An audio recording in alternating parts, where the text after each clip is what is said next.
लाडली जू अंतर में लालजू के चिंतन में डूबी हुई थी।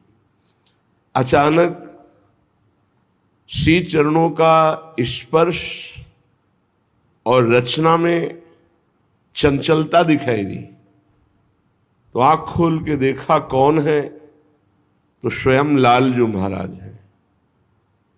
लाडली जू ने देखा स्वयं लालजू महाराज अपने कर कमल से लाडली जू के श्री चरणों में महावर रचना कर रहे हैं।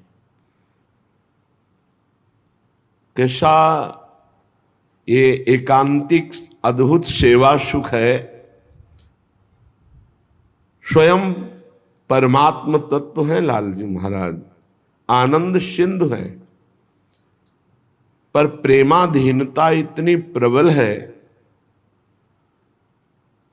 अपने ही प्रेम स्वरूप से लाडली जू के श्री चरणों में महावर रचना कर रहे हैं। बिहरत कुसुम पराग लगत जब पीत वसन लय झारत, लुठत मयूर चंद्रिका तिन तर अद्भुत छवि निहारत, जावक चित्र बनाई संवारत करन सफल तब मानत। लालजू महाराज अपने कर कमल को तभी सफल मानते हैं जब प्रेम समुद्र का सार स्वरूप श्री लाडली जू के श्रीअंग की कोई भी सेवा मिल जाए। बेणी गुंथन, दर्पण दर्शन कराना या महावर रचना करना, यहां तक कि चरण चापना। चापत चरण मोहन लाल, कुंवरी राधे पलंग पौढ़ी सुंदरी नौबाल। ये अनन्य दास्य रस को प्रकाशित करने के लिए आचार्य हैं, स्वयं करके दिखा रहे हैं। प्रेमाधीनता प्रभु में बहुत प्रबल है, अन्यत्र ऐसी प्रेमाधीनता नहीं पाई गई। यहां तक कि अपने दास की भी प्रेमाधीनता में दासता करने में आपको सकुच नहीं होता। अनंत ब्रह्मांडों के स्वामी है, अनंत शक्तियों के स्वामी है, शास्त्रों दिव्य भगवत पार्षद है, पर यह कभी नहीं सुना गया कि किसी प्रेमी महापुरुष की सेवा में श्री भगवान ने अपने पार्षद को लगा दिया। नहीं, आप स्वयं लगे। चाहे वो त्रिलोचन जी हो तो उनके यहां अंतर्यामी नाम धारण करके नौकर के रूप में प्रभु रहे। स्वयं जगन्नाथ जी महाराज नव किशोर अवस्था माधोदास बाबा की मल भरी लंगोटी धो रहे। शिखंडिया के रूप में एकनाथ जी के यहां कई वर्ष से स्वयं भगवान सेवा कर रहे। अर्जुन जी का रथ स्वयं भगवान हाँक रहे। कैसी प्रेम आधीनता हमारे प्रभु में है। यद्यपि सकल लोक चूड़ामणि, प्रीति का ऐसा स्वभाव कि दीन अपन पो माने, प्रीति की रीति रंगी लोई जाने।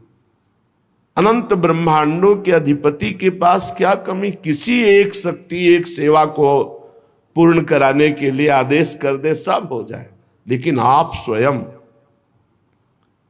पग चापूं और सेज बिछाऊं, नौकर बनूं हजाम, हाकू बैल बनो गडवारो, बिना तनख्वाह रथवान, यही तो मेरे मन में ठणी, भगत मेरे मुकुटमणि। फिर तो स्वामिनी जो प्रेम समुद्र का मूर्तिमान सार रूप है, सांद्रानंद घन प्रेम मूर्ति किशोरी। मुस्कुरा दिया किशोरी जी ने।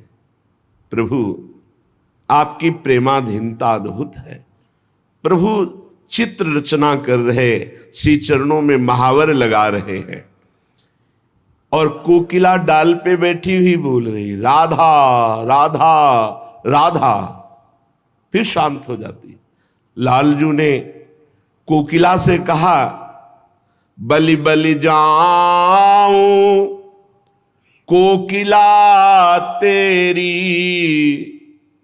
तू राधा राधा गावोरी, तू प्यारी प्यारी गावोरी, तू श्यामा श्यामा गावोरी। ऐ वृंदावन के प्रेम स्वरूप वृक्ष में विराजमान प्रेम स्वरूप कोकिला, ये जो प्रेम अमृत का पान करा रहे श्रवणेन्द्री के द्वारा, राधा राधा प्रिया प्रिया श्यामा श्यामा, तू शांत क्यों हो गई? गा, मैं तेरी बलिहारी जाऊं, मेरो सो रंग रूप तिहारो, मोशो मन ही मिलावोरी। एक कोकिला, तू भी श्याम और मैं भी श्याम, बस मेरे मन में तू मन मिला दे तो देख मेरा मन राधा रंग में रंगा हुआ है। तू भी राधा राधा गा रहे, इसलिए तेरी बलिहारी जाऊं। ध्यान दीजिए, प्रभु बलिहारी जा रहे हैं जिसके मुख से राधा राधा निकल रहा है। और सच्ची मानिए, राधा नाम उच्चारण करने वाले को हम संख्या की बात नहीं कहते।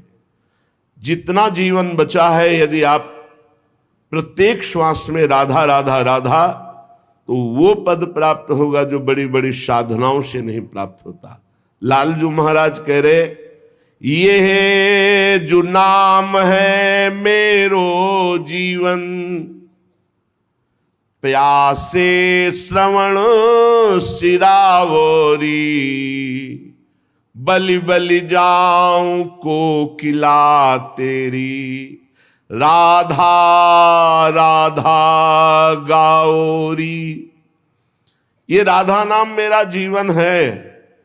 लालजू कह रहे, जब कोई राधा बोलता है तो मेरे प्यासे कान उधर हो जाते हैं, मेरी दृष्टि उसके ऊपर हो जाती है। क्या दूं इसको? प्यारी जू का नाम सुनाया तो पहले तो रजिस्टर ही फाड़ देते हैं। अनंत जन्मों का लेखा जोखा जो चित्रगुप्त के द्वारा है वो सब खत्म कर देते हैं। अनुल्लिख्या अनंतान पितदपराधान मधुपतिर, फिर महाप्रेमाविष्ट तो परम देयम विमृशति। प्रेम में आविष्ट होकर सोचते राधा नाम के बदले में इसको क्या दूं? तो त्रिभुवन में राधा नाम के बदले में ये माया वाली वस्तुएं देने योग्य थोड़ी है। तो प्रभु स्वयं अधीन हो जाते हैं, भगवान प्रेमाधीन हो जाते हैं। और जो राधा राधा उच्चारण करता है उसका न संचित कर्म न क्रियमाण रखते हैं और प्रारब्ध भोगने की सामर्थ्य दे देते हैं। ये जो नाम है मेरो जीवन, प्यासे श्रवणो शिरावोरी, रंग में रंग बढ़ाओ हा हा, ये उमगी उमगी तुम गाओरी।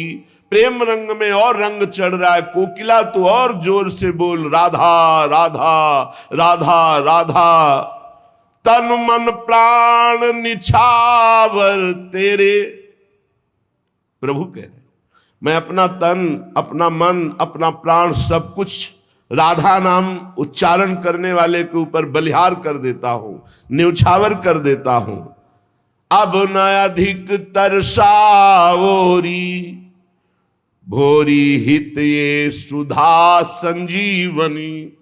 ये राधा नाम सुधा रसम, ये संजीवनी मूरी है, ये अमृत रस है। बड़े भाग्यशाली हैं जिनके कान में ये राधा नाम पड़ता है, और उससे भी महान भाग्यशाली हैं जो हर समय राधा राधा ऐसा रटते हैं। भोरी हित ये सुधा संजीवनी, मेरो जीय जीवावरी, बलि बलि जाऊं कोकिला तेरी, राधा राधा गाओरी, राधा राधा गाओरी। भगवत नाम, भगवत धाम, भगवत लीला चरित्र और भगवत रूप एक भी पकड़ ले, कुछ चार में से एक ही पकड़ ले, वो परम पद का अधिकारी हो जाएगा। दृढ़ता पूर्वक पकड़े, अन्य आश्रय छोड़कर। धामवास, नाम रटन, रूप ध्यान, लीला श्रवण गायन, कल प्रसंग चल रहा था, श्री देवर्षि नारद जी भक्ति तरुणी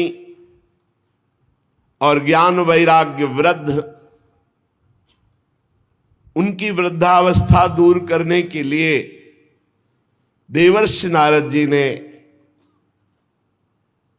वेदांत ध्वनि, वेद ध्वनि, गीता गायन, कोई प्रभाव नहीं पड़ा। आकाशवाणी हुई कि आपको इनके वृद्धावस्था के दूर करने का उपाय संत शिरोमणि जन बताएंगे। वो महान सत्कर्म का अनुष्ठान करोगे तो ये यौवन अवस्था को प्राप्त हो जाएंगे। गूढ़ आकाशवाणी, बहुत जगह संत महापुरुषों के पास देवर्षि नारद जी गए। जब बात रखी कि ज्ञान और वैराग्य की वृद्धावस्था कैसे जाए, हमने वेद ध्वनि सुनाई, वेदांत घोष किया, गीता पाठ सुनाया, तो कुछ संत जनों ने कहा कि अब तो असंभव है। जब इस पर भी ज्ञान वैराग्य नहीं जगे तो कोई और उपाय नहीं हो। आप जैसे समर्थ महात्मा और वेद वेदांत और गीता पाठ के बाद भी ज्ञान वैराग्य यौवन नहीं हुए तो कोई उपाय नहीं। लेकिन आकाशवाणी ने कहा था कि संत शिरोमणि जन वह उपाय बताएंगे। देवर्षि नारद जी खोजते ही रहे। अचानक सनकादि मिले। देवर्षि नारद जी ने मन में विचार किया कि बद्रिकाश्रम में जाकर तप करूंगा और तप के द्वारा ज्ञान वैराग्य को स्वस्थ करूंगा। पर सनकादि मिल गए, सनक सनंदन सनातन सनत कुमार जी। उन्होंने कहा, आप जैसे महात्मा का चिंतातुर और खिन्न देखना जरूर कोई विशेष बात है, नहीं तो जो भगवद आश्रित है वो तो मुख प्रसन्न तन तेज विराजा। मुख में प्रसन्नता और तन में तेज, आप में खिन्नता और चिंता दिखाई दे रही। जरूर परहित की भावना से कोई विशेष कार्य में आपका चित्त उदास हुआ है। बताया कि भक्ति यौवन और उनके पुत्र ज्ञान वैराग्य, ये वयोवृद्ध और दासी मुक्ति तो क्षीण ही जैसी हो गई। कलिकाल का इतना प्रचंड प्रभाव, वो तो भगवत धाम चली गई। हम कैसे ज्ञान वैराग्य को पुष्टता प्रदान कर सके? शनकादि ने कहा, भगवान के लीला चरित्रों के गायन में, श्रवण में इतनी सामर्थ्य है कि ज्ञान वैराग्य भक्ति मुक्ति सबको पुष्ट कर देंगे।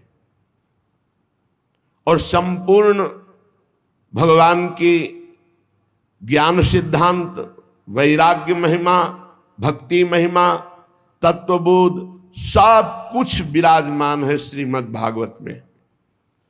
अगर श्रीमद् भागवत का अनुष्ठान हो तो निश्चित भक्ति ज्ञान वैराग्य मुक्ति सबको पुष्टता मिल जाएगी। और आप भी तो उस विषय के ज्ञाता हैं। सनकादि ने देवर्षि नारद जी से कहा, क्योंकि जब व्यास देव जी चिंतातुर थे तो आपने चतुश्लोकी भागवत का गान करके उनकी चिंता को मिटाया। आपको संशय नहीं करना चाहिए, भगवत लीला गायन से निश्चित ज्ञान वैराग्य पुष्ट हो जाएंगे। अब तो निश्चय हो गया कि भगवत लीला गायन सनकादि करेंगे। स्थान का निश्चय हुआ हरिद्वार आनंद घाट। सिद्धों ने चर्चा पूरे विश्व में फैला दी। बड़े बड़े महापुरुष जो भगवत लीला कथा अनुरागी, जैसे भगवान भृगु जी, वशिष्ठ जी, च्यवन जी, गौतम जी, मेधातिथि, देवल, देवरात, परशुराम, विश्वामित्र, शाकल, मार्कंडे, दत्तात्रेय, पिप्पलाद, योगेश्वर भगवान श्री कृष्ण, द्वैपायन, व्यास, पाराशर, छायासुख, जाजली, जन्हू, ये बड़े बड़े ब्रह्म ऋषि सनकादि कथा कह रहे हैं हरिद्वार में आनंद घाट पर होगी। ये सब उपस्थित हुए। साक्षात वेद उपनिषद मंत्र तंत्र 17 पुराण 6 शास्त्र ये रूप धारण करके वहां विराजमान हुए। संपूर्ण गंगा आदि नदियां देवी रूप धारण करके, सरोवर कुरुक्षेत्र समस्त दिशाओं में जितने भी ऋषि मुनि सब वहां आकर के विराजमान हुए। श्री कृष्ण परायण सनक सनंदन सनातन सनत कुमार चारों को दिव्य आसन में उच्च आसन पर विराजमान किया गया। समस्त श्रोताओं ने सनकादि की वंदना की। श्रोताओं में सबसे आगे वैष्णव जनों को बैठाला गया, फिर विरक्त, फिर सन्यासी, फिर ब्रह्मचारी, फिर और भी ऋषिगण। एक और देवता, एक और वेद उपनिषद शास्त्र मूर्तिमान होकर, एक और गंगा आदि देवियां, फिर उनके पीछे आगंतुक भक्तजन, जो भी स्त्री पुरुष भगवत कथा के लोभी जन थे, वो वहां आकर विराजमान हुए। बड़ी जोर से शंख ध्वनि हुई, जय जयकार नमस्कार। देवता लोग विमानों में चढ़कर पुष्पों की वर्षा किए। जे भी सनकादि ने भगवत लीला चरित्र प्रारंभ किया, ते ही सबके देखते देखते वहीं बीच में ही भक्ति ज्ञान वैराग्य बड़े तेजस्वी होकर के विराजमान हुए। इसमें 18,000 श्लोक हैं, 12 स्कंद हैं। परमहंस श्री सुखदेव जी इसके प्रवक्ता हैं। प्रधान श्रोता राजा परीक्षित जी हैं। जब अनंत जन्मों के पुण्यों का योग बनता है तो संसार चक्र से भटकते हुए जीव को सत्संग मिलता है, और जब वो सत्संग में भगवत चर्चा सुनता है तो निश्चित इसी जन्म में उसे भगवत प्राप्ति हो जाती है। बड़े भाग पाइब सत्संगा, बिनहि प्रयास हुई भवभंगा।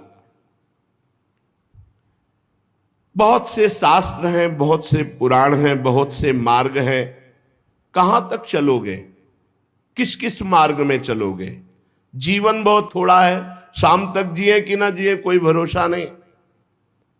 इसलिए भगवान का नाम और भगवान के लीला चरित्र, इनको पकड़ लो। गोस्वामी तुलसीदास जी ने कहा, जितनी साधना है सब जीरो है। अंक है भगवान का नाम।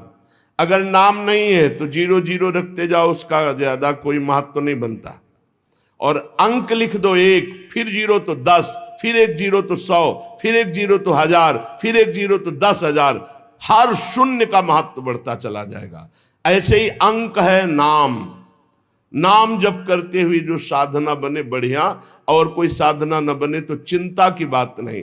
नाम जप और लीला चरित्र गायन श्रवण निश्चित भगवत प्राप्ति।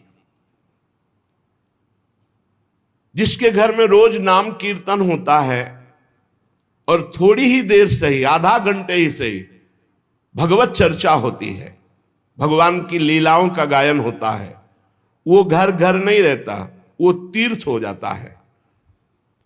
उस घर के सारे पाप नष्ट हो जाते हैं। कल आपने सुना था, जो कंठी धारण किए हैं, तिलक लगाए हैं, नाम जप करता है, भगवान की चर्चा सुनता है, भगवान का शरणागत है, भूत प्रेत पिशाच राक्षस यमदूत कोई भी उसे नहीं सता सकता है। इतनी सामर्थ्य शरणागति पे है, भगवत चिन्हों को धारण करने से है। हजारों अश्वमेध यज्ञ, सैकड़ों वाजपेयी यज्ञ, इनका फल एक तरफ, और जो पूरी की पूरी श्रीमद् भागवत 18,000 श्लोक सुन ले, तो उस श्रीमद् भागवत के फल के श्रवण की समानता ये हजारों अश्वमेध और सैकड़ों वाजपेयी यज्ञ नहीं कर सकते हैं। क्यों? क्योंकि भागवत सुनने वाला सीधे भगवत धाम जाएगा, और यज्ञ भोक्ता स्वर्ग को भोगने के बाद फिर यही मृत्यु लोक में आएगा। हे तपोधनो, जब तक मन लगाकर भगवान की चर्चा नहीं सुनी जाती, तभी तक हमारे मन में पाप रहते हैं, शरीर में पाप रहते हैं। और जब हम मन लगाकर भगवान की चर्चा सुनते हैं तो हमारे मन में निष्पाप निर्मलता आ जाती है, और निर्मल मन में भगवान का वास है। निर्मल मन जन सो मोहि पावा, मोहि कपट छल छिद्र न भावा। गंगा जी स्नान करने से बाह्य पवित्रता, फिर धीरे धीरे मानसिक पवित्रता की तरफ गति होती है। लेकिन यदि भगवत लीला चरित्र सुना जाए तो बाह्य और आंतरिक दोनों पवित्रता हो जाती है। भगवान नाम जप किया जाए, भगवत लीला चरित्र सुना जाए तो सवाभ्यंतर शुचि, वो बाह्य और अभ्यंतर दोनों से पावन हो जाता है।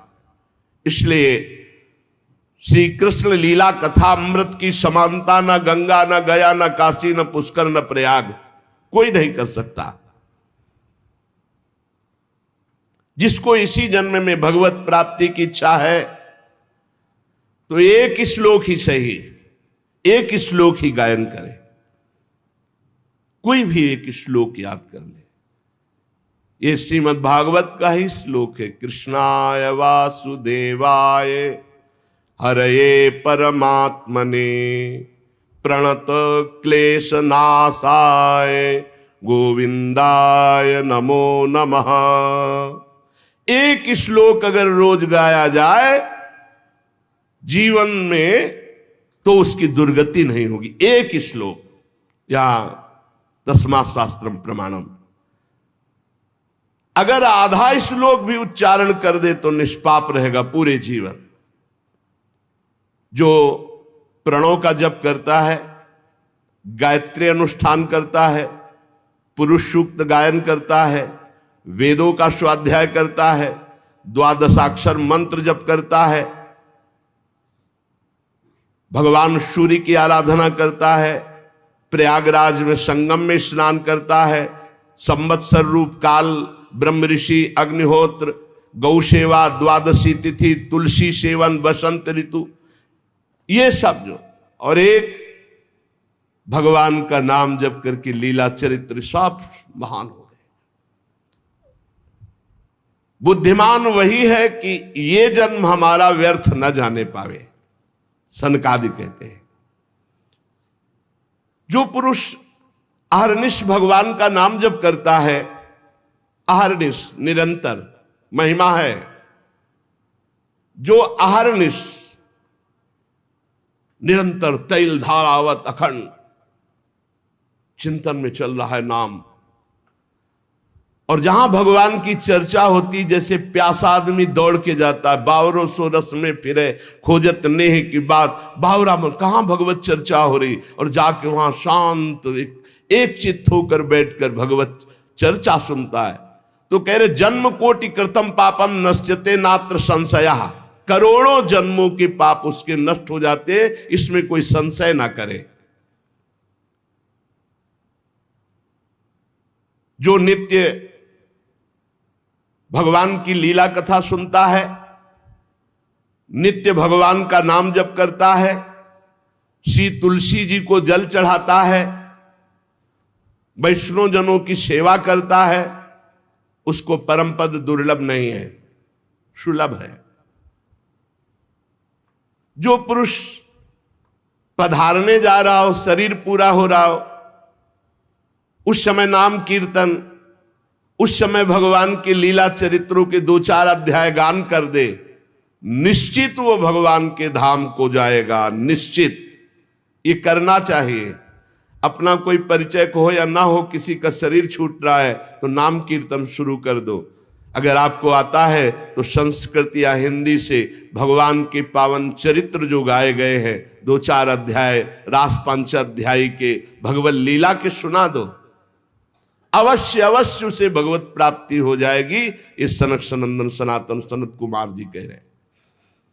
जो धनी मानी जन है, यदि वे स्वर्ण का सिंहासन बनाकर उसमें श्रीमद् भागवत ग्रंथ विराजमान करके किसी वैष्णव को दान कर दे तो उन्हें भगवान का सायुज्य मोक्ष प्राप्त होता है, सायुज्य पदवी प्राप्त होती है। जिस दुष्ट ने अपनी सारी आयु में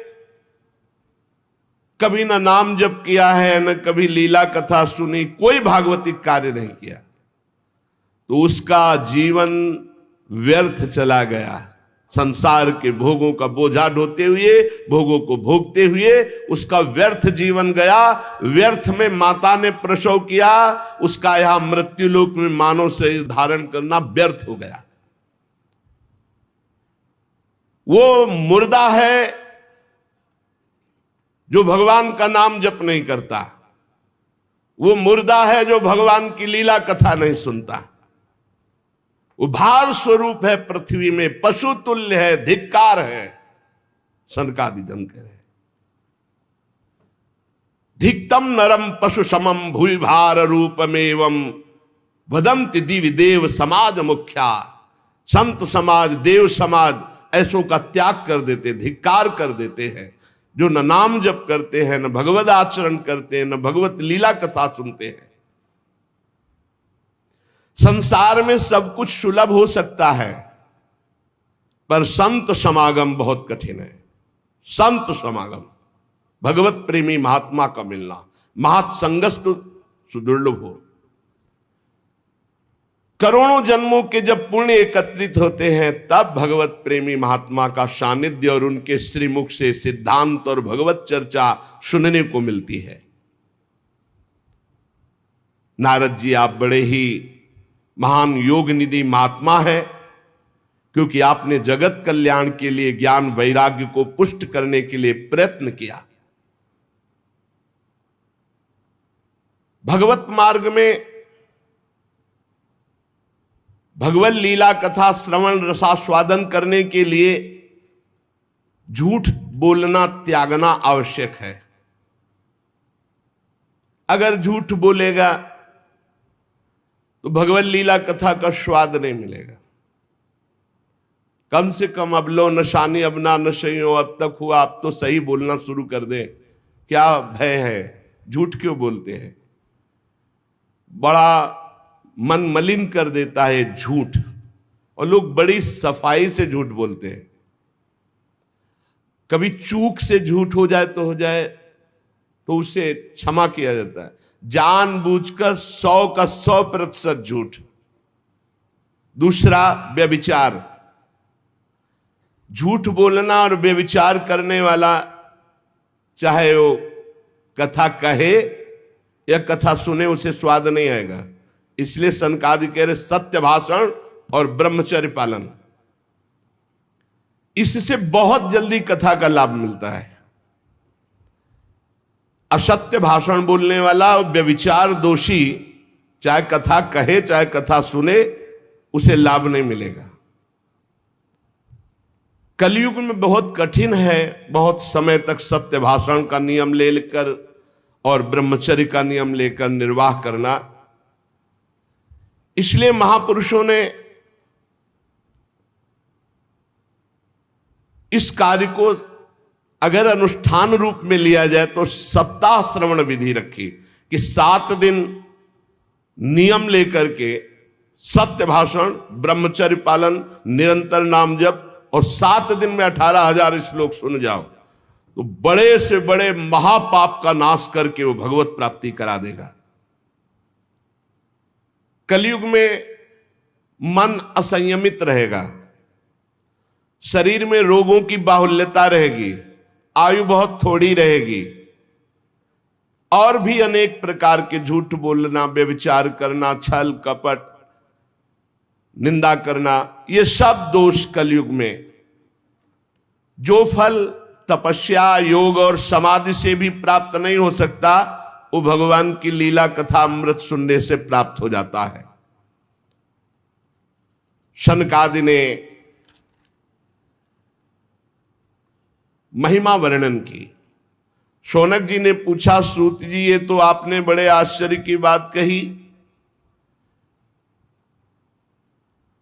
इस श्रीमद् भागवत में ब्रह्मा जी के भी आदि कारण प्रभु श्री हरि का निरूपण किया गया है, परंतु ये मोक्ष की प्राप्ति में ज्ञानादि सभी साधनों से बढ़कर के है, ऐसा सनकादि जी ने कहा। सूत जी ने कहा, शौनक जी इसका एक गुप्त रहस्य है। जब भगवान श्री कृष्ण इस धराधाम को छोड़कर अपने परम धाम को जाने लगे, तब उनके मुखारविंद से एकादश स्कंद का ज्ञानोपदेश सुनकर के उद्धव जी ने पूछा। उद्धव जी ने कहा, गोविंद, अब तो मुझे दिखाई दे रहा है कि आप अपना कार्य पूर्ण करके परम धाम को पधारना चाहते हैं। मुझे मेरी चिंता नहीं है, मैं तो आपके जूठन के प्रभाव से, नाम जप के प्रभाव से, आपके उपदेश के प्रभाव से परम पद की चिंता नहीं करता। एक चिंता मेरे हृदय में है, घोर कलिकाल आपके जाते ही आ जाएगा, अपना प्रभाव दिखा देगा। इसमें दुष्टों की बाहुल्यता होगी, संतों का संसर्ग मिलना बड़ा कठिन हो जाएगा। यहां जो मिलेंगे भी तो छल कपट और उग्र प्रकृति के, इसलिए ये पृथ्वी बड़ी दूषित हो जाएगी। कमल नयन, आप जा रहे हैं, फिर यहां कल्याण कैसे होगा, सबका मंगल कैसे होगा? साधुओं पर आपका बहुत प्रेम है, इसलिए हमारी प्रार्थना है कि यहां से आप मत जाइए। भगवान आपका ही एक निराकार रूप है, आप ही चिदानंद रूप है, आपने हम भक्तों के लिए रूप धारण किया, इसलिए आप मत जाइए। आपके जाते ही कलयुग इतना तांडव फैला देगा, सब पापाचरण में रत होने लगेंगे। इसलिए प्रभु, हम मेरी प्रार्थना पर विचार कीजिए। प्रभास क्षेत्र में उद्धव जी के वचन सुनकर भगवान ने उद्धव जी की बात पर विचार किया और भगवान अंतर्ध्यान हुए और श्रीमद् भागवत में विराजमान हो गए। भागवत में देखते देखते उद्धव जी के श्रीमद् भागवत के अक्षरों में प्रवेश कर गए और आवाज हुई कि आज से श्रीमद् भागवत को मेरा साक्षात वांग्मय स्वरूप समझो। मैं अपनी संपूर्ण ज्ञान वैराग भक्ति शक्तियों के साथ श्रीमद् भागवत के अक्षरों में विराजमान हूं। इसलिए ये श्रीमद् भागवत साक्षात कृष्णमयी है, कृष्ण मूर्ति है। जो भागवत का दर्शन करेगा, भागवत को सुनेगा, उसके समस्त पाप नष्ट हो जाएंगे और निश्चित वो भगवत प्राप्ति करेगा। कलयुग में तो अन्य साधनों को बहुत बुरी तरह मलिनता में भर दिया कलयुग ने। इस कलिकाल में कोई ऐसा धर्म नहीं बचा जिसे कलयुग ने ग्रस्त ना लिया हो, और कोई ऐसा मनुष्य नहीं बचा जो दुख, दरिद्रता, दुर्भाग्य, चिंता, शोक इनमें डूब न रहा हो। दुख, दरिद्रता, दुर्भाग्य, चिंता, शोक डूब न रहा हो। कोई ऐसा नहीं दिखाई दे रहा जो काम क्रोध पर विजय प्राप्त कर सके। तो इस भगवान की माया से पीछा छुड़ाना बड़ा कठिन है। इसीलिए भगवान अपनी संपूर्ण शक्ति के साथ श्रीमद् भागवत में विराजमान हो गए। जो भगवान की चर्चा सुनेगा निश्चित माया मुक्त हो जाएगा। सूत जी कहते, शौनक जी, जिस समय सनकादि मुनीश्वर इस प्रकार भगवत चर्चा की महिमा बखान रहे थे, उसी समय तरुणावस्था को प्राप्त ज्ञान और वैराग्य और भक्ति ही श्रुतौ तौ तरुणौ गृहीत्वा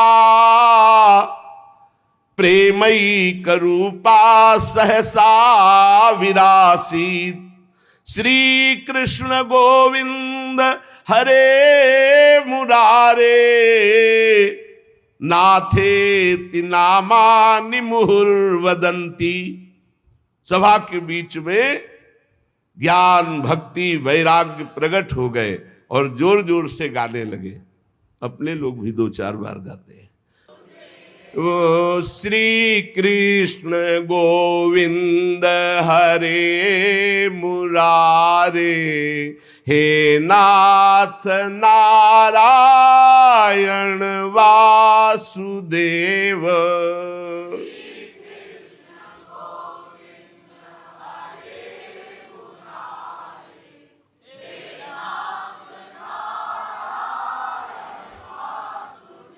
हे नाथ नारायण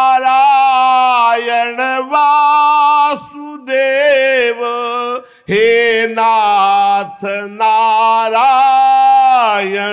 वासुदेव,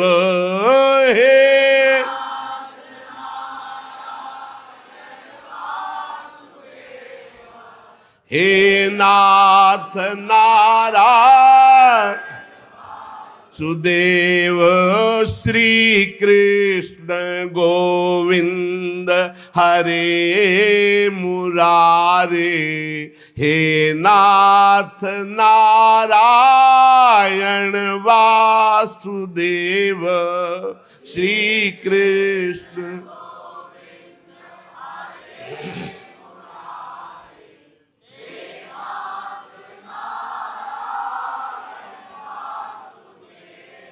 सभी सभासदों ने देखा परम सुंदरी दिव्य तेजोमयी प्रेम लक्षणा भक्ति भागवत के अर्थों का आभूषण पहने हुए।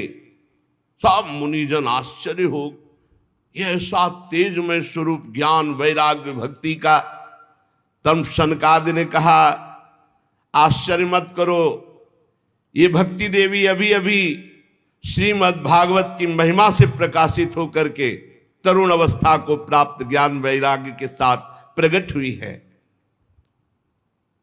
अपने पुत्रों सहित विनम्र होकर के भक्ति जी ने सनत कुमार जी से कहा। भक्ति बोली, मैं तो कलयुग में नष्ट प्राय हो गई, पर आपने भगवान की लीला कथा अमृत से मुझे पुष्ट कर दिया। अब आप आदेश कीजिए, मैं कहां रहूं। ये सुनकर सनकादि ने कहा, जो भगवान का नाम जप करते हैं, भगवान के आश्रित हैं, भगवान की लीला कथा सुनते हैं, तुम भगवान का दर्शन कराने वाली हो, भगवान का प्रेम प्रदान करने वाली हो, आवागमन को जड़ से नष्ट करने वाली हो, इसलिए तुम सदैव भगवान के प्रेमी भक्तों के हृदय में वास करो। जो नाम प्रेमी, रूप प्रेमी, लीला प्रेमी, धाम प्रेमी, सदैव तुम उनके हृदय में वास करो। ज्ञान वैराग्य और भक्ति, ये कलयुग भले किसी को दूषित कर दे, लेकिन जिसके हृदय में हे भक्ति महारानी तुम ज्ञान वैराग्य के साथ विराजमान रहोगी, ये दृष्टि भी नहीं डाल सकता उन पुरुषों पर, उन उपासकों पर दृष्टि भी नहीं डाल सकता जिसके हृदय में भक्ति महारानी ज्ञान वैराग्य के साथ विराजमान है। कहां विराजमान? जो नाम जापक है, लीला चरित्र गायन श्रवण करता है, भगवद आश्रित है, उसके हृदय में सनक सनंदन सनातन सनत कुमार जी ने कहा कि आप ज्ञान वैराग्य सहित भक्ति विराजमान हो। भक्ति ने जे ही आज्ञा पाई तो जितने कथा में विराजमान थे सबके हृदय में विराजमान हो गए। सकल भुवन मध्य निर्धनास्ते धन्या, निवसति हृदये साम श्री हरेर भक्ति रेखा, हरिरपि निज लोकम सर्वथा तो विहाय, प्रविशति हृदय साम भक्ति सूत्रोपनद्धा।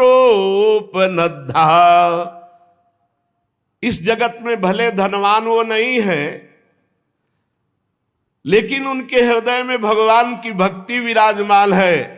तो सकल भुवन मध्य निर्धनास्ते धन्या, धन नहीं है पर भक्ति विराजमान है, तो बोले तीनों लोकों में वो सबसे बड़ा धन्यवाद का पात्र बन गया, क्योंकि भक्ति की डोरी से खींचकर भगवान परम धाम छोड़कर उसके हृदय में प्रकाशित हो जाएंगे।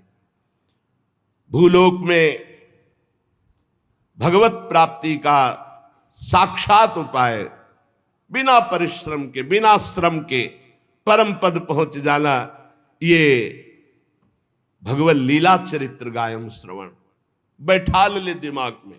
खूब लीला चरित्र गायन श्रवण, निश्चित भगवत प्राप्ति।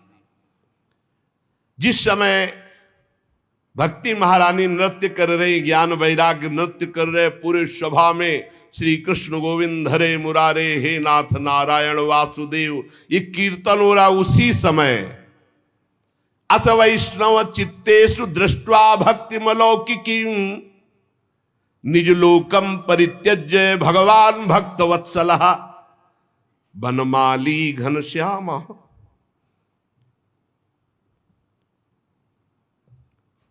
पीतवासा मनोहर कांची कलाप रुचिरो लसन मुकुट कुंडल त्रिभंग ललितश्चारु कौस्तुभेन विराजिता कोटि मनमथ लावण्यो हरिचंदन चर्चिता परमानंद चिन्मूर्ति मधुरो मुरलीधरा आविवेश सुभक्तानाम हृदयान्यमलानि च। उसी समय देखा कि सबके बीच में सी चरणों तक लटकती हुई बनमाला, सिर पर मोर मुकुट, कानों में कुंडल, ललित त्रिभंगी, अधरों पर वर्षी, नेत्रों में करुणा, वक्षास्थल में कौस्तुभमणि, श्रीअंगों में हरिचंदन चर्चित। क्या सुंदर रूप, मानो करोड़ कामदेवों की रूप माधुरी को छीन लिया गया हो। परमानंद चिन्मूर्ति, मधुराति मधुर मुरलीधर भगवान श्री कृष्ण सबके बीच में प्रकट हो गए। सब सभा खड़ी हो गई, शनकादि भी खड़े हो गए। आसपास ज्ञान वैराग्य भक्ति नृत्य कर रहे, बीच में प्राणाधार प्रभु श्री कृष्ण ललित त्रिभंगी मुरली मनोहर मोर मुकुट धारण किए। अभी तक जो गुप्त रूप से दिव्य सिद्ध थे वो भी प्रकाशित हो गए। बड़े बड़े भगवान के निज पार्षद लीला परिकर उद्धव आदि प्रहलाद, ये जो बड़े बड़े महापुरुष थे ये सब प्रकट हो गए। अब तो अद्भुत नृत्य हुआ।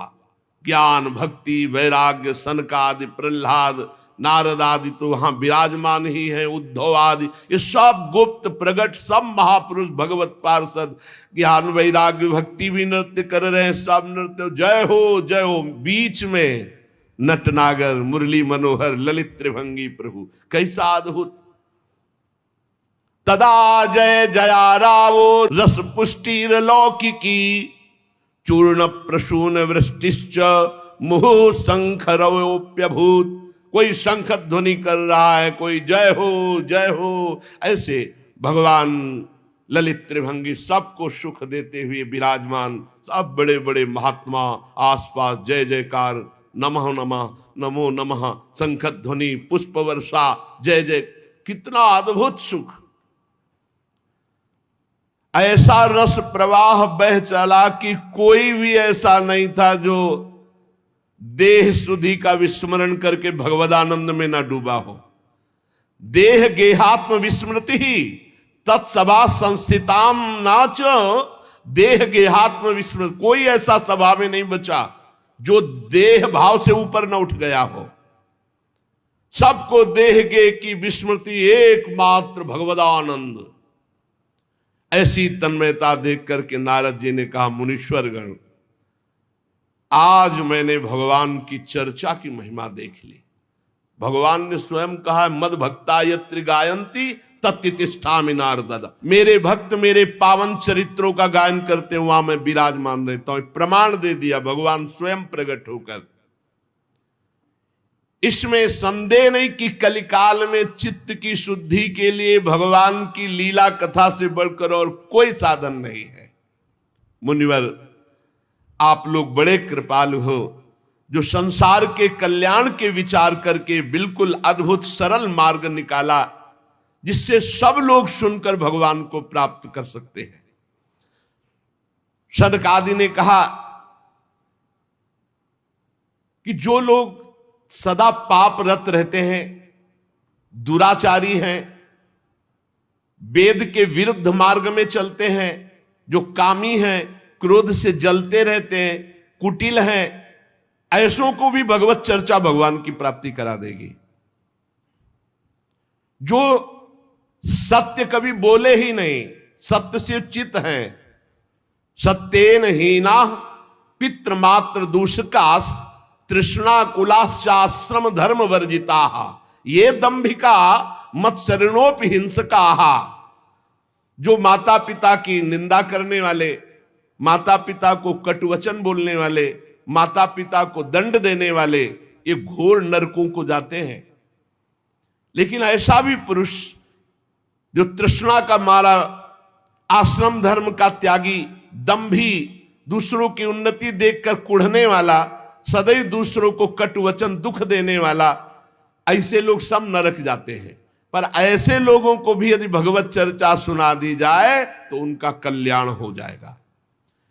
ये 5 महापाप हैं, इनको नष्ट करना बहुत कठिन होता है। पंचोग्र पापास छलछद्म कारिणः क्रूरा पिशाचा इव निर्दयाश्चये।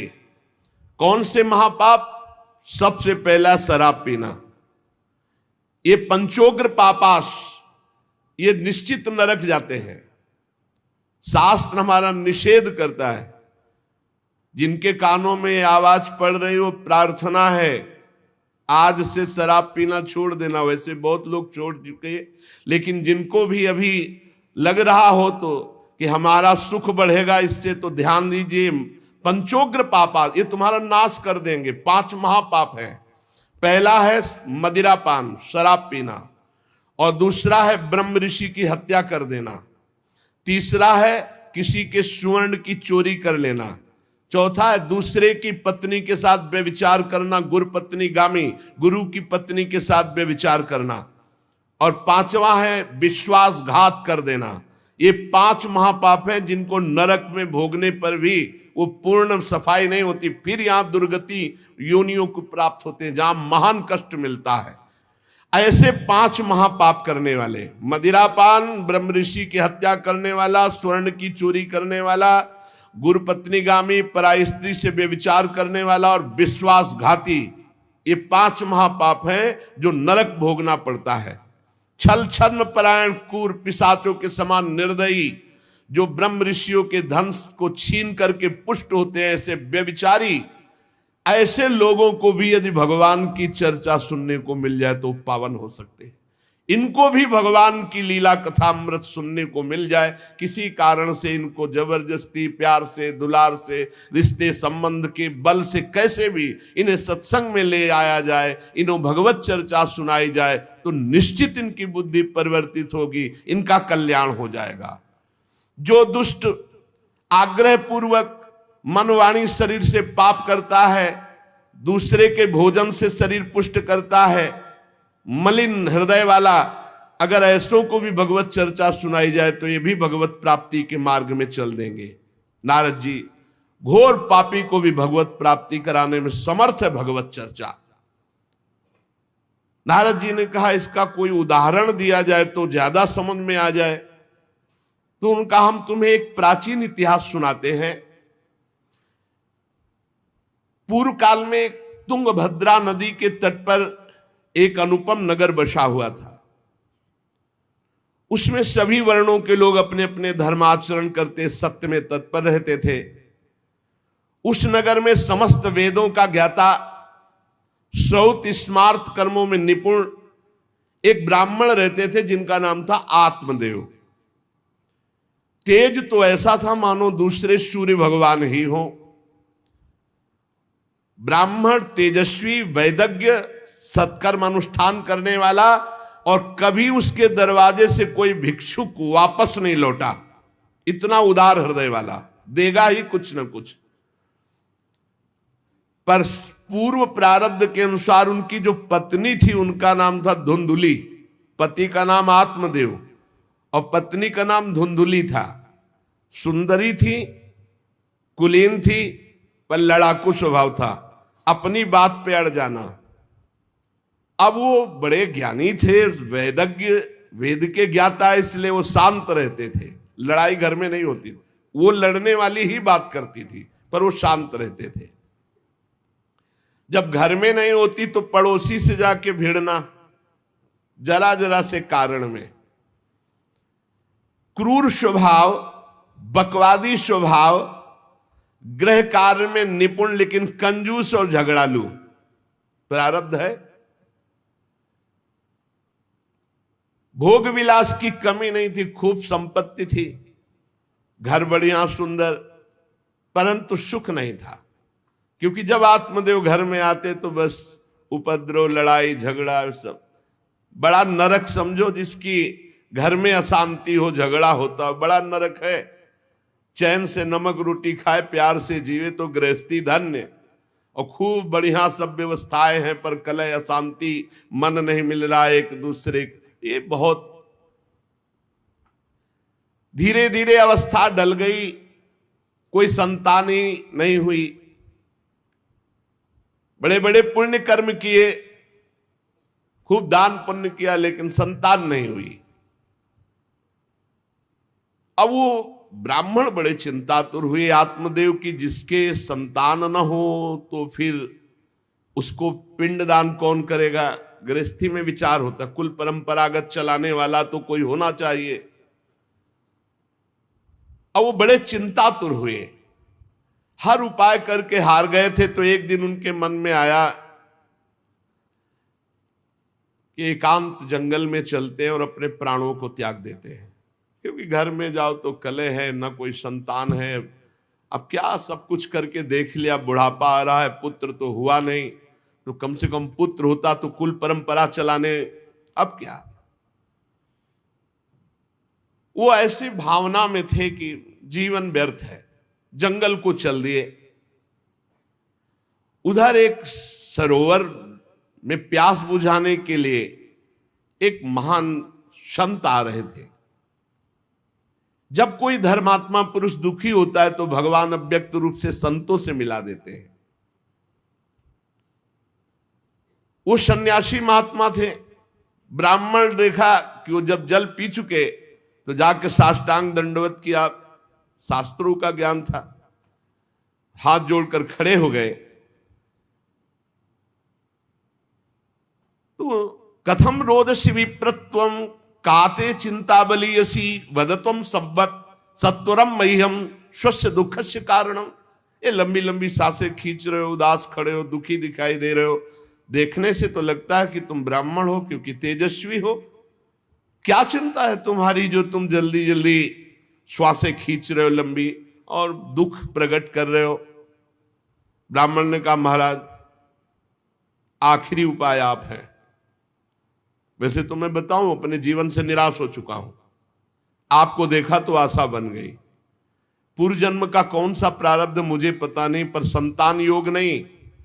अब मेरे पितर गरम गरम आंसू चिंता जनित छोड़ रहे हैं, क्योंकि पिंडदान करने वाला हमारे कुल में कोई नहीं रहा, संतानें नहीं उत्पन्न हुई।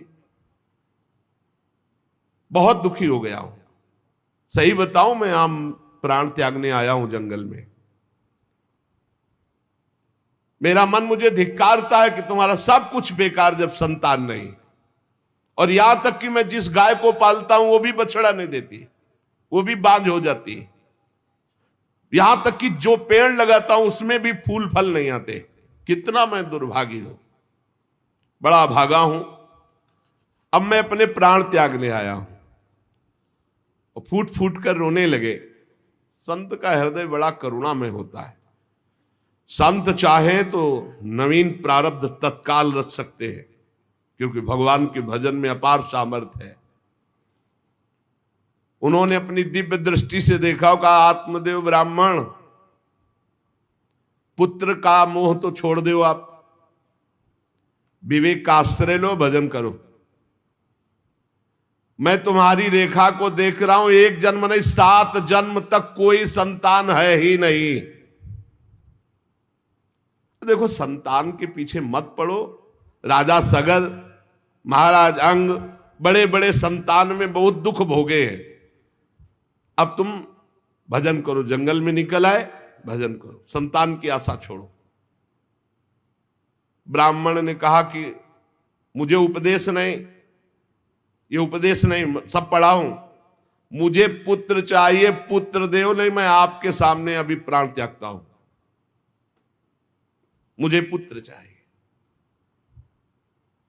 ब्राह्मण का ऐसा आग्रह देख करके सन्यासी जी ने कहा कि देखो, विधाता के लेख को कोई मिटा नहीं सकता। चित्रकेतु का चरित्र पढ़ के देख लेना। दैवी जिसके उद्योग को कुचल देता है वो सफल नहीं होता है। तुम्हें पुत्र सुख नहीं है। उन्होंने कहा, फिर हम कह रहे हैं बस अब पुत्र का आशीर्वाद दे ही दो, नहीं तो प्राण त्याग देंगे आपके सामने। सन्यासी जी ने देखा है तुम मानने ही वाले नहीं, तो उन्होंने योग बल से एक फल प्रकट किया, तपोबल से, और कहा लो योग तो नहीं तुम्हारे पुत्र का, पर मैं ये फल देता हूं, अपनी पत्नी को खिला देना, इससे बड़ा ज्ञानी महात्मा पुत्र पैदा होगा। तुम्हारी स्त्री 1 साल तक सत्य, शौच, दया, दान, ब्रह्मचर्य का पालन करे, 1 टाइम अन्न खाए, तो और ये फल पाने के बाद 1 वर्ष के बाद ऐसा महापुरुष प्रकट होगा जो तुम्हारा कल्याण भी कर देगा, तुम्हारे पितरों का भी उद्धार कर देगा। वो योगीराज सन्यासी फल दिए। अब तो आत्मदेव बड़े प्रसन्न हुए क्योंकि कामना पूर्ण हो गई। फल लेकर आए धुंधुली, उनकी पत्नी थी जो लड़ाकू स्वभाव की, बड़ा क्रूर स्वभाव, दुष्ट स्वभाव, वैसे ही क्रूर स्वभाव था। आके कहा, हो भाग्य एक सन्यासी मिले, वो फल दिए, और उन्होंने नियम बताया है कि 1 साल तक सत्य बोलोगी, पवित्र रहोगी, दूसरों को दान करोगी, एक समय तुम अन्न खाओगी, और बहुत शुद्ध स्वभाव वाला महात्मा बालक पैदा होगा, ये फल खा लो। तो उन्होंने कहा कि फल तुरंत थोड़ी खाया जाता, नहा धो के बड़े पवित्रता से खाया जाता, लाओ और जाओ, आप निश्चिंत रहो। बोलने अगर हमारे सामने पाल, तुम्हें विश्वास नहीं, वो डरते भी थे, घर के बाहर हो गए। अब वो कुटिल स्वभाव की थी, क्रूर स्वभाव की। उन्होंने अपनी बहन को बुलाया और रो रो के कहने लगी कि बहन मुझे बड़ी चिंता हो गई, समस्या आ गई। क्या? बोले पंडित जी जो ये फल लाए हैं, फल से गर्भ रह जाएगा। पहले तो नियम बता गए हैं कि 1 साल तक झूठ नहीं बोलना, पवित्र रहना है, और दूसरों को दान देना, एक समय अन्न खाना है। अब हम तो बड़ी भयभीत हैं कि जब पेट में गर्भ बढ़ेगा तो भोजन कम हो जाएगा, पेट बढ़ेगा तो भोजन कम हो जाएगा। ये तो मैंने कर नहीं सकती क्योंकि 3 बार तो हमको अच्छा भोजन चाहिए, पंडित जी का 1 बार खाना, ये तो हो नहीं सकता। अच्छा, गर्भ बढ़ा, पेट बढ़ा, खाया पिया जाएगा नहीं, बहुत परेशानी उसमें लगेगी। और कहीं दैववश से अगर डाकू आ गए तो भाग भी नहीं पाऊंगी। चलो डाकू ना आए, कहीं आग लग गई घर में, तब तो हम जल के मरी जाएंगे क्योंकि गर्भ पेट में, ये तो हमसे नहीं। और फिर गर्भ निकलते समय सुना बहुत कष्ट होता है, ये सब हमसे नहीं होने वाला। देखो एक क्रूर स्वभाव की नकारात्मक सोच। और कहीं प्रसव काल में गर्भ टेढ़ा हो गया तो हम तो मरी जाएंगे, ये तो हमसे नहीं होगा। और अगर गर्भ हमारा बड़ा होने लगा और घर में ननद आ गई तो सब माल मता समेटती रहेगी, हम तो कुछ लड़ ही नहीं पाएंगे क्योंकि लड़ने लायक नहीं रहेंगी। ये सब विचार करके उसका, ये सब हमसे नहीं होने वाला। तो उनकी बहन ने कहा, सोच क्यों करती हो? ठीक इसी समय हमें अनुभव हुआ है 2-4 दिन में, इसी महीने में, कि हमारे पेट में है, तुम हमारे पति को धन दे देना और गर्भवती का नाटक करो, और जब हमारे बच्चा होगा हम तुम्हारे यहाँ पहुंचा देंगे, और हम अपने यहाँ शोरगुल कर देंगे कि बच्चा मर गया, कौन देखने आता है, और पति को पैसा दे देना। हाँ, ये तो बढ़िया बात रही, बढ़िया विधान बन गया, जैसे को तैसे मिले तो बढ़िया विधान बन गया। तू गर्भवती का नाटक कर आज से कि फल पा लिया और मैं गर्भवती हो गई, मैं अपने बालक को मरा घोषित कर दूंगी, और ये जो फल लाए हैं इसकी परीक्षा के लिए जो गऊ है उसको पवा दो। जैसा उनकी बहन ने कहा था वैसे ही धुंधुली ने सब कर दिया। देख लो, कहा था स्वामी जी ने तुम्हारे 7 जन्म बालक नहीं, तो देखो बुद्धि कैसी खराब हुई, गाय को पवा दिया। अब जब उसकी बहन के पुत्र हुआ तब तक वो कपड़ा वपड़ा पेट में लगा के नाटक करती रही होगी कि हमारे गर्भ है। फिर एकदम घोषणा कर दी जब वो पुत्र रातों रात पहुंच गया कि हमारे संतान हो गई। उसके पिता को अच्छा धन दे दिया, वो धुंधुली को ला करके बहन का बेटा दे दिया। आत्मदेव तो बहुत आनंद हो गए। जान न जाए नारी गति भाई, उनको क्या पता कि घर में क्या रहस्य हुआ। वो तो बहुत सुखी हो गए कि संत भगवान के द्वारा दिए हुए फल से हमारे पुत्र हो गया। बड़ा आनंद, बड़ा उत्सव मनाया। बालक के जात कर्म संस्कार कराए, खूब दान पुण्य किया, मांगलिक कृत्य किए। धुंधुली ने अपने पति से कहा कि पता नहीं क्या कारण मेरे वक्षस्थल में दूध तो है नहीं, और अभी नया बालक है, बिना मां के दूध के जीवित नहीं रहेगा, तो हमारी बहन के बालक हुआ था पधार गया है, उसको बुला ले क्या? अरे उन्होंने कहा बिल्कुल बुलाओ, हम और पैसे देंगे, स्वागत करेंगे, हमारा बच्चा पुष्ट होना चाहिए। बहुत बुद्धि लगाते हैं क्रूर स्वभाव के लोग, कैसा एकदम फिट कर लिया विधान। अब उसको बुला लिया बालक का पालन पोषण करने के लिए पैसे के बाद, और वो असली मां तो वही है ही है। पुत्र की रक्षा के लिए जो जो कहा आत्मदेव ने वो सब स्वीकार कर लिया। 3 महीने इस बालक के व्यतीत होने के बाद, उन्होंने कहा था 1 साल बाद होगा, 3 महीने व्यतीत होने के बाद गौ के बच्चा हुआ मनुष्याकार, केवल कान गौ के, पूरा मनुष्याकार, सर्वांग सुंदर, दिव्य तेजों में स्वर्ण की सी कांति, क्योंकि वो योगी के तप का। ब्राह्मण देवता नाच पड़े कि भगवान जब दिए तो कितना आनंद, घर में भी बच्चा और गौ के भी बच्चा ही हुआ। खूब संस्कार करके मंगलदान, बड़े प्रसन्न है।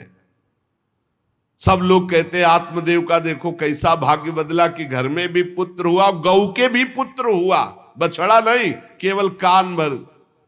कैसे आश्चर्य की बात, दिव्य बालक उत्पन्न हुआ। पर इस गुप्त रहस्य का किसी को पता नहीं। आत्मदेव ने देखा कि बालक पूरा मनुष्याकार, केवल कान गाय के, तो नाम रखा गोकर्ण। और धुंधुली ने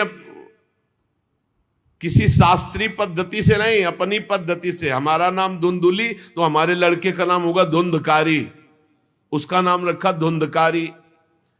कुछ काल व्यतीत हुआ, दोनों जवान होने लगे।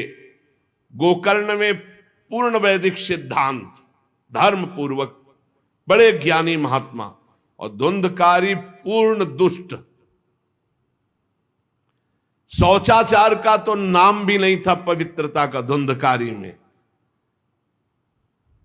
खान पान पशुओं वाला, क्रोध नाक में चढ़ा, गंदी वस्तुओं से प्यार करने वाला, बहुत ही गंदा स्वभाव। चोरी बचपन से, द्वेष, पीट देना, लड़ाई करना, ये उसका चलते स्वभाव। दूसरों के खेती में आग लगा देना, घरों में आग लगा देना, गौशाला में आग लगा देना। जैसे किसी का बालक खेल रहा है, आसपास देखा कोई, उठाया कुएं में फेंक दिया, बड़ा दुष्ट स्वभाव। और बड़ा हुआ हिंसक स्वभाव, अस्त्र शस्त्र धारण करके, जैसे कोई अंधा जा रहा है तो आओ बाबा तुम्हें रास्ता बता दो, कुएं में जाके ढकेल देता है। बहुत ही गंदा स्वभाव, दुष्ट स्वभाव। अब वो शिकार करने लगा पशुओं का और मांस खाने लगा। जहां आत्मदेव कितनी पवित्रता से, वहां दुष्ट कितना। अब धीरे धीरे व्यभिचार करने लगा, वैश्याओं से संपर्क रखने लगा। संपत्ति थी ही, सारी संपत्ति वैश्याओं को। एक दिन पिता ने कहा आत्मदेव ने कि तुम्हारे आचरण इतने आसुरी प्रभाव के, हमें लगता है कि तुम हमारा सर्वनाश करने के लिए प्रकट, ये क्यों करते हो? तो खूब गिरा गिरा के मारा आत्मदेव को। सन्यासी की बात अब याद आई कि तुम्हारे भाग्य में पुत्र सुख नहीं है। खूब मारा आत्मदेव को। जब इतनी जोर से मार रहा था तो थोड़ी तो दया आई कि पति है, बचा ले। तो धुंधुली गई, तो फिर धुंधुली की दम जम के पिटाई की। अब वो तो राक्षसी स्वभाव, और घर के जितने जेवर बर्तन सब उठा के बेच दिए, वैश्यागामी हो। अब जब सारी संपत्ति स्वाहा, खाने को भी नहीं, तो धुंधुली बैठ के रोती। रोना इससे तो अच्छा कि मैं बांझ रह जाती। दुष्टता की ना, पति ने जब तुम्हें एक दिव्य फल दिया था, खाना चाहिए था। मैं कहां जाऊं, कौन मेरा सहयोग करे, बड़ी विपत्ति, बड़ा दुख, न खाने को न पीने को, अतरे दिन पिटाई करता धुंधकारी, आत्मदेव की भी और धुंधुली की भी।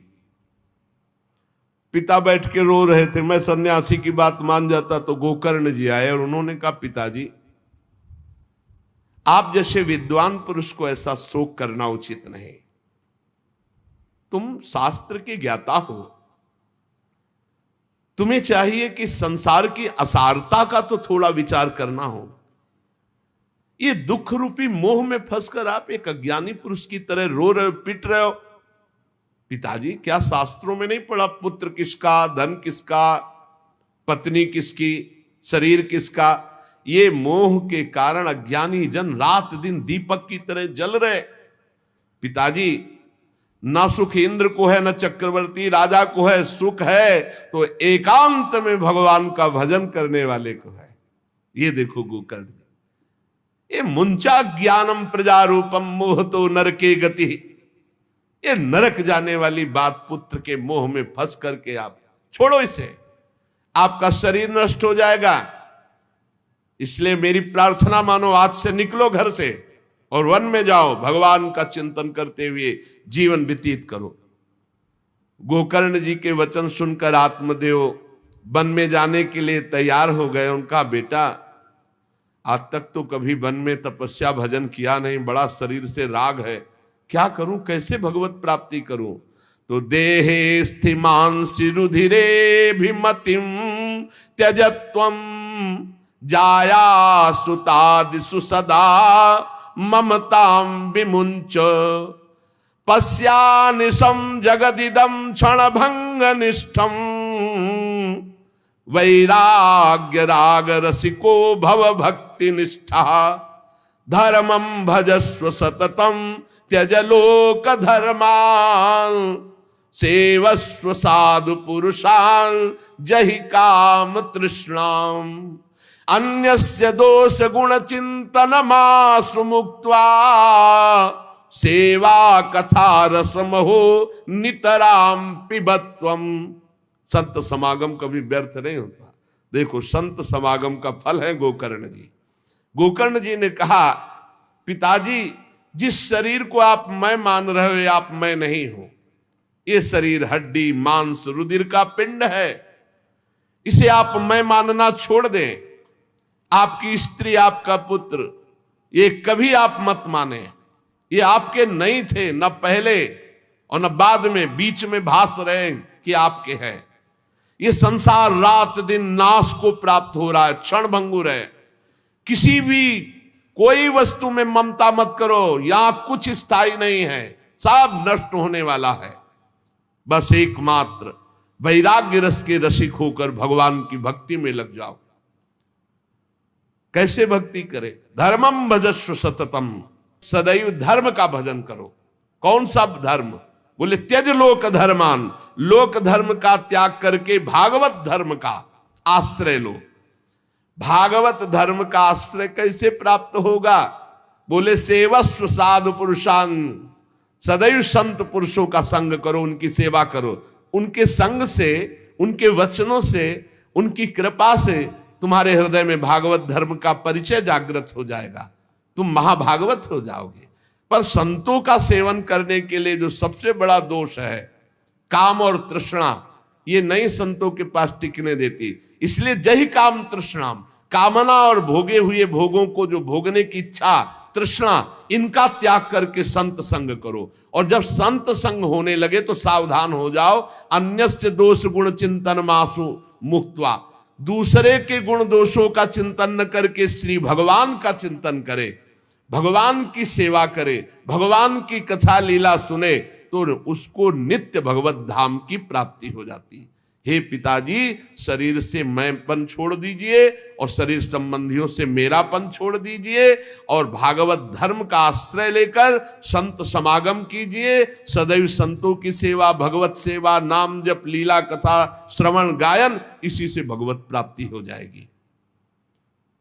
बस उसी समय गोकर्ण को मन से प्रणाम करके कि भगवान गुरु रूप से इसी रूप में आकर मुझे उपदेश दे रहे हैं, उसी समय आत्मदेव जी ने तो घर छोड़ दिया और वन की यात्रा की। 60 वर्ष की आयु हो चुकी थी, पर ज्ञान था शास्त्रों का। बड़ी निष्ठा से अपनी बुद्धि को समेटा संसार से और रात दिन भगवान के चिंतन में लगा दिया। भगवान के चिंतन और भागवत के 10वें स्कंद का रोज पाठ, पूरा जो भागवत का 10वां स्कंद हो श्री कृष्ण लीला चरित्र से भरा हुआ है, पूरा पाठ और निरंतर नाम जप, इसके प्रभाव से श्री कृष्ण चंद्र की प्राप्ति हुई गोकर्ण जी के उपदेश से आत्मदेव की। अब जब पिता वन को चले गए तो और छूट, वैसे मानता तो था ही नहीं पर और छूट हो गई। अब धुंधकारी ने उठाई लाठी डंडा, जो धुंधुली की डट के पिटाई की और कहा बता धन कहाँ है। अब जितना धन था तो सब ले गए। फिर जलती हुई लकड़ी लुकाठी, उससे बता धन कहाँ है। किसी तरह वो छूट पाई तो भागते हुए जाकर कुएं में गिरकर अपने शरीर को नष्ट कर दिया कि रोज की पिटाई से अच्छा एक बार दुर्गति को प्राप्त हुई। धुंधुली दुर्गति को प्राप्त हुई, पति आत्मदेव श्री कृष्ण चंद्र को प्राप्त हुई। योगनिष्ठ गोकर्ण जी ने जब देखा कि धुंधकारी का आतंक बढ़ रहा है तो उन्होंने छोड़ दिया। जो ज्ञानी पुरुष होते प्रपंच नहीं स्वीकार करते, उनको कोई सुख दुख इससे नहीं, उदासीन भाव से तीर्थ यात्रा को निकल गए। धुंधकारी ने 5 वैश्याओं को अपने संग में रखा, सब नौजवान वैश्याएं। अब उनके लिए पशुओं का मांस चोरी करके उनकी मनोकामनाएं पूरी करना। बुद्धि भ्रष्ट थी, आचरण भ्रष्ट थे, क्रूर कर्मा। एक दिन उन वैश्याओं ने कहा कि हमको तो हार नहीं पहनाया आज तक, कामना होती है। अब 5 को हार लाने के लिए तो बहुत रुपया चाहिए। मौत की भी उसको कोई भय नहीं रह गई थी। वो जिसको देखता काट करके जो मिलता धन एकत्रित करके 5 के लिए सुंदर आभूषण हार। अब हिंसा में उतरा जो, तो उसके लिए क्या। स्त्रियों ने सोचा कि नित्य नवीन चोरी करता है, आज हमने हार के लिए कहा तो 5 के लिए व्यवस्था कर दिया। पकड़ा जाएगा, जब ये पकड़ा जाएगा तो राजा इसे फांसी देंगे तो हमको भी 5 को फांसी मिलेगी। मरना तो है ही है ना इसे। 5 ने विचार किया मरना तो है ही, राजा फांसी देगा तो हम ही फांसी दे देती है तो कम से कम हम तो बच जाएंगे। बुरे कर्म का बुरा ही परिणाम होता है, कुछ भी कोई कर ले। धुंधुली कुएं में शरीर त्याग करके दुर्गति को प्राप्त हुई। ये जब जिन वैश्याओं के लिए प्राणों की बाजी लगा करके सब कुछ ला रहा, जानते उनका प्लान क्या बना कि ये चोरी करता है, पकड़ा जाएगा, फांसी की सजा होगी, मारा ही जाएगा। और जब ये पकड़ा जाएगा तो हम भी पकड़ी जाएंगी, तो फांसी की सजा इसको होगी तो वही हम दे देती है तो हम तो बच जाएंगी और सारा धन लेके रात्रि में निकल लेंगी 5 ने गुप्त रूप से ऐसा संकल्प बना लिया। धुंधकारी सो रहा था, 5 गए। अब 5 हैं, हाथ पैर 4 ही तो है, पैर 2 और 2 हाथ, 4 उसमें लग गई और एक जो है रस्सी से पूरा चारपाई पे बांध दिया। और जब उसकी आंख खुली तो रस्सी गले में डाल करके फांसी लगा रही पड़े पड़े। पर वो बहुत पापी आदमी, जल्दी मरने वाला तो था नहीं, खूब गला दबाया। अब बड़ी चिंता हुई वैश्याओं को कि अगर मरेगा नहीं तो हमें काट डालेगा ये। तो रसोई से जो कोयला जला हुआ आग था उसके मुंह में भर बगार बगार के शमशी से, अरे पापी की बहुत दुर्गति होती। दहकते हुए अंगारे उसके मुंह में और खूब कस के गला दबा, छटपटा कर पीट पीट के मार डाला धुंधकारी को। और उसके शरीर को वहीं घर में एक गड्ढा बना के 5 ने गाड़ दिया।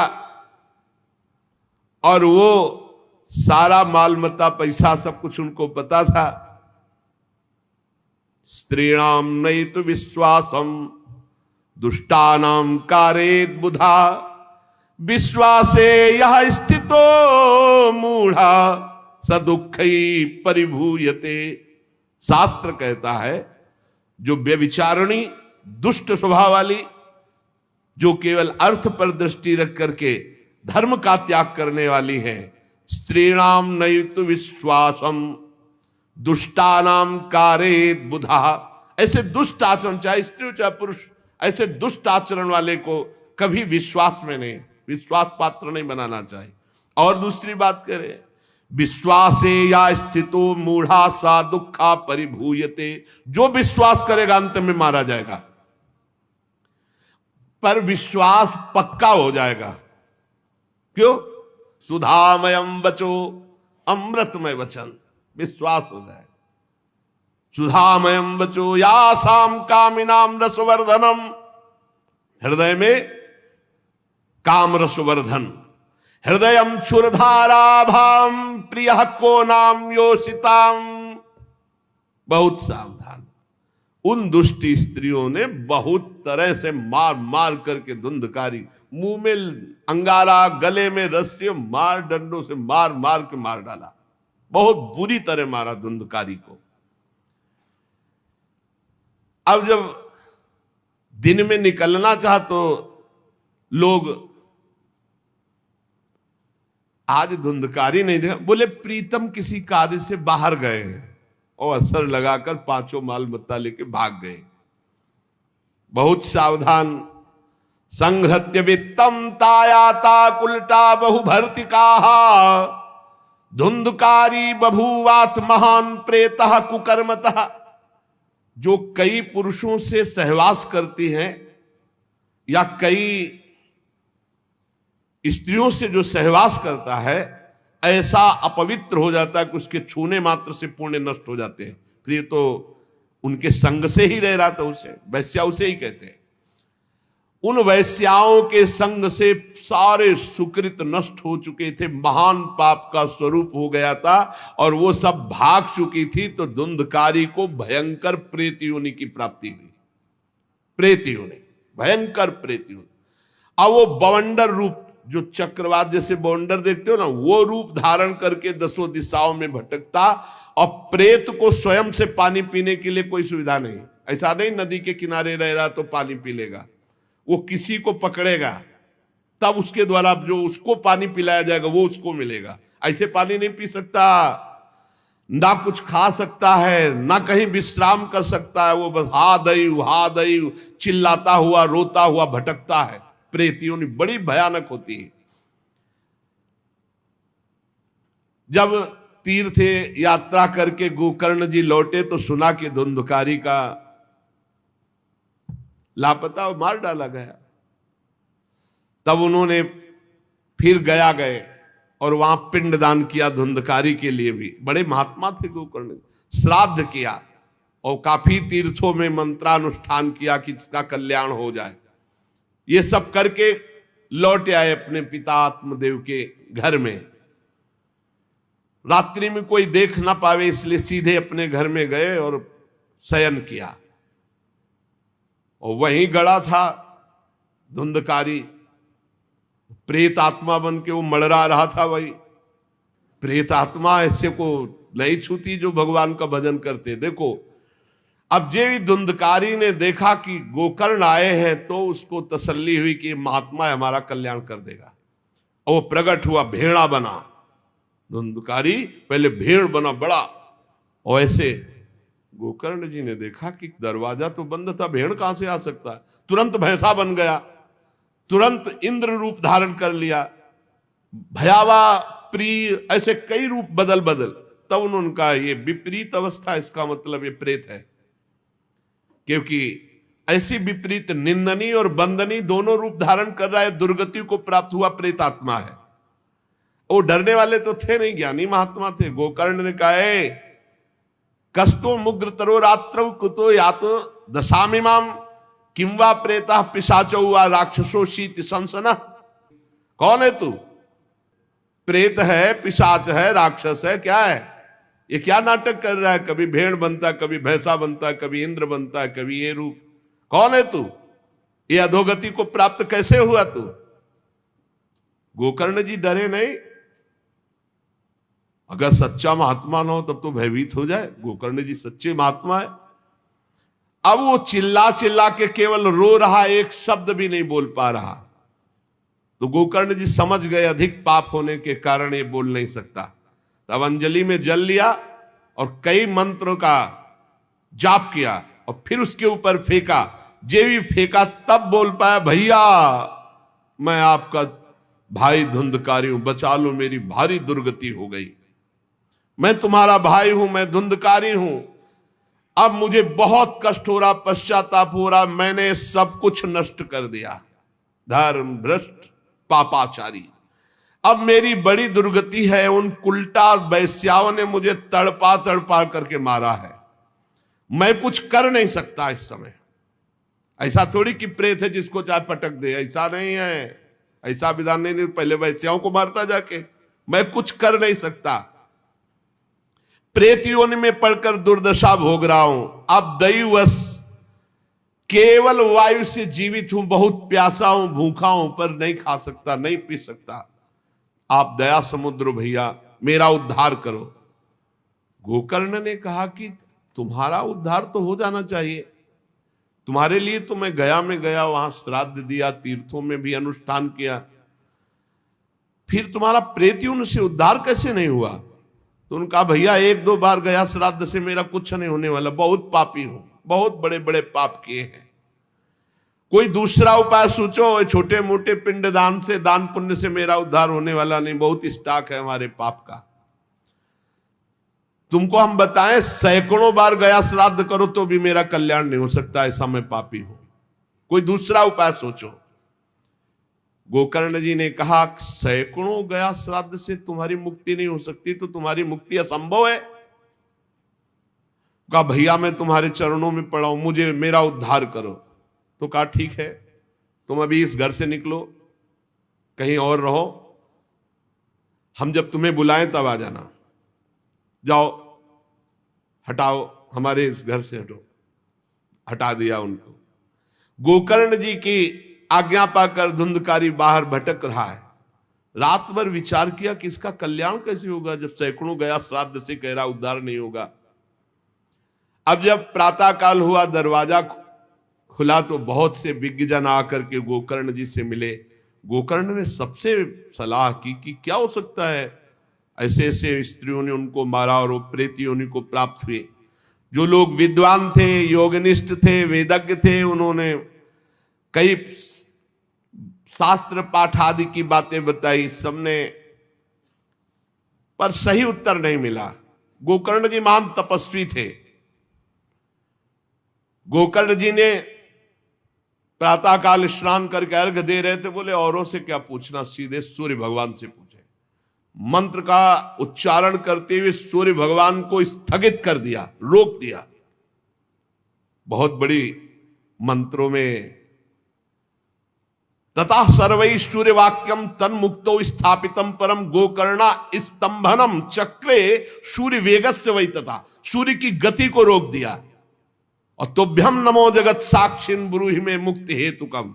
अब हम किससे पूछे, आप ही बताओ। हे जगत साक्षी भगवान सूर्य, धुंधकारी का उद्धार कैसे हो सकता है?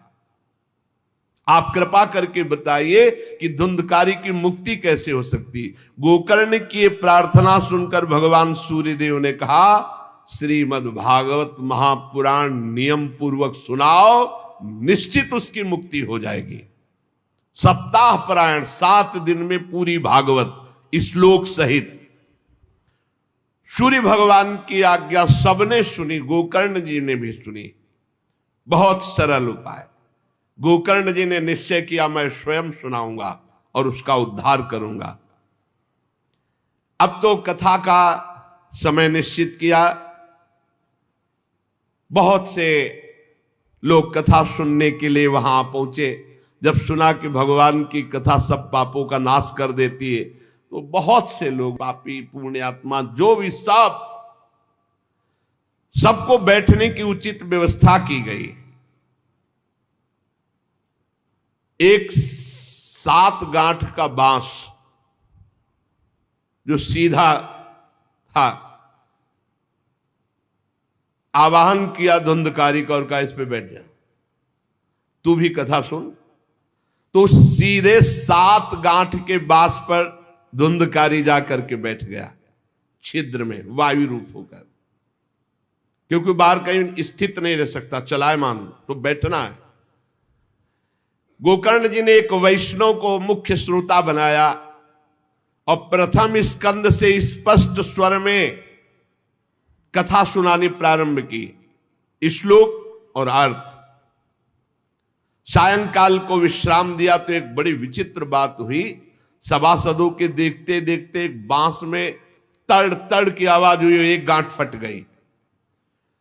दूसरे दिन कथा हुई, दूसरी गांठ, तीसरे दिन तीसरी गांठ, 7 दिनों में 7 गांठें फाड़ करके धुंधकारी परम पवित्र दिव्य रूप भगवत पार्षद रूप धारण करके प्रकट हो गया।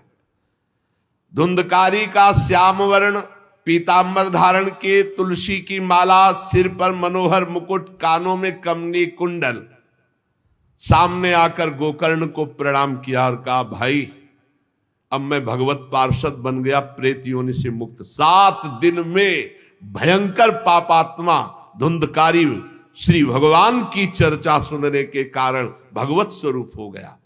ओहो कितना प्रेत पीड़ा मैं सह रहा था, एकमात्र श्री कृष्णचंद्र जी की लीला कथा सुनने मात्र से मैं भगवत स्वरूप हो गया हूं। भैया मैं कैसे आपका उपकार करूं? मैं निंदनीय से निंदनीय पाप कर्म करने वाला कैसा उज्जवल स्वरूप प्राप्त कर लिया। भला मोह पूर्वक लालन पालन करने वाले शरीर को जो हष्ट पुष्ट करते हैं, उन्होंने भगवान का नाम जप नहीं किया, चर्चा नहीं सुनी, तो जीवन किस काम का? इसके पोषण के लिए पाप कर्म कर रहे हो और वृद्धावस्था आने वाली परिणाम में दुख, रोगों का दुख, भोगों की कामना का दुख, क्या क्या दुख, इसकी क्या गति होगी? गाड़ दिया जाएगा या जला दिया जाएगा। ऐसे मनुष्य शरीर को प्राप्त करके भगवत प्राप्ति नहीं की तो जीवन व्यर्थ चला गया। अरे जो अन्न प्रातः काल पकाया जाता है, दूसरे दिन सड़ जाता है, उसी अन्न से इस शरीर का पोषण होता है, 6 घंटे में मल बना के निकाल देता है। ये शरीर कहीं अविनाशी है क्या? नाशवान शरीर है। जो लोग भगवान की कथा से वंचित है, भगवान का नाम जप नहीं करते, वो बुदबुदे जीवों में मच्छरों के समान जीवन उनका है। जन्मे मरे किस काम के? भला देखो जिस बांस में मैं बैठा था तो बांस की गांठ फट गई, क्या भगवान की कथा सुनने पर चित्त की गांठ नहीं नष्ट हो जाएगी? जड़ चेतन की ग्रंथ। इसलिए धन्य है वो जो भगवान की कथा सुनने में अपना समय व्यतीत करते हैं। धुंधकारी ऐसी बातें कह रहा था, सबने देखा जय घोष करते हुए नमो नमः नमो नमः, और एक दिव्य विमान आया। भगवान वैकुंठ नाथ के पार्षद मंडलाकार तेजो में विमान, और सबके देखते देखते कहा धुंधकारी आओ, और वो दिव्य पार्षद रूप विमान पे चढ़ा। जब विमान पे चढ़ के जाने लगा तो गोकर्ण जी ने रोक दिया, रुको, ये क्या? कथा तो शास्त्रों लोगों ने सुनी, तो आपको शास्त्रों विमान लाना चाहिए और सबको बैठाल कर ले जाना चाहिए, क्योंकि हमारे सुनाने में कोई भेद नहीं था और ये सुन भी सब ध्यान से रहे थे। तो भगवत पार्षदों ने कहा आपके सुनाने में कोई भेद नहीं था, पर सुनने में भेद हो गया है, श्रवण भेद हो गया। ये उपवास करके बिना कुछ खाए पिए रात दिन कथा का ही चिंतन करता रहा, मनन करता रहा, इसके कारण इनको भगवत पार्षद रूप मिला जा रहे। और ये कथा सुना भर है, मनन नहीं किया, मनन विषयों का हुआ, इसलिए विमान पे नहीं। ये निराहार रहकर 7 दिन में चर्चा सुनता और रात भर उसी का चिंतन करता, उसके प्रभाव से परम पद का अधिकारी हुआ। इसलिए जो मननहीन हैं, जिनको गुरुवचनों पर विश्वास नहीं है, जो कथा में चित्त की एकाग्रता नहीं है, वो फल भेद हो गया। वो भगवान के दिव्य धाम में एक बार में नहीं जा सकते। गोकर्ण जी आपको तो लेने के लिए स्वयं गोलोक बिहारी आएंगे, यूं कह करके विमान अंतर्ध्यान हो गया, अर्थात चले गए। गोकर्ण जी ने समस्त श्रोताओं से कहा, बिना तुम्हें विमान में बैठा ले मुझे चैन नहीं। सावन के महीना में हम फिर अनुष्ठान करेंगे, सब लोग कथा सुनो और सच्चे नियम से रहो, उसका मनन करो। ऐसा ही किया। सब लोग उपवास करके, अल्पाहार करके कथा सुने, और जे ही 7 दिन में कथा की समाप्ति हुई तो भगवान के बहुत से पार्षद विमान लेकर आए, और जितने कथा सुनने वाले थे सबको परम धाम ले गए। और भगवान ने गोकर्ण जी को स्वयं गोलोक बिहारी हृदय से लगाया। जे भी हृदय से लगाया तो गोकर्ण भगवत स्वरूप हो गए। वही किरीट, श्यामवर्ण, पीतांबर धारण किए हुए, कुंडल आदि से विभूषित। यहां तक कहते हैं कि उस कथा में सुनने में जो कुत्ते भी बैठे थे, वो भी गोकर्ण जी की दृष्टि पड़ने पर विमान पर बैठकर भगवत धाम को गए। भक्तवत्सल भगवान श्री कृष्ण इतने गोकर्ण जी पर प्रसन्न हुए कि तुमने सबको कथा सुनाकर मंगल अनुष्ठान। इसलिए गोकर्ण जी जिस जिस को चाहा, मालूम कथा सुनकर कुत्ता मनन तो नहीं कर सकता, लेकिन गोकर्ण जी ने मनन किया कि ये कुत्ता भी कथा में बैठा था, इसका भी भगवत उद्धार हो जाए। ये आप इसीलिए आसपास जो ये जीव जंतु सब भगवत स्वरूप हो जाते हैं। बड़े बड़े सिद्धों को जो गति नहीं मिलती, भगवान की लीला कथा सुनने से, गोकर्ण जी के प्रभाव से, धुंधकारी सहित समस्त श्रोताओं को भगवत धाम की प्राप्ति हुई। शेष चर्चा आगे। श्री राधा वल्लभ लाल की जय।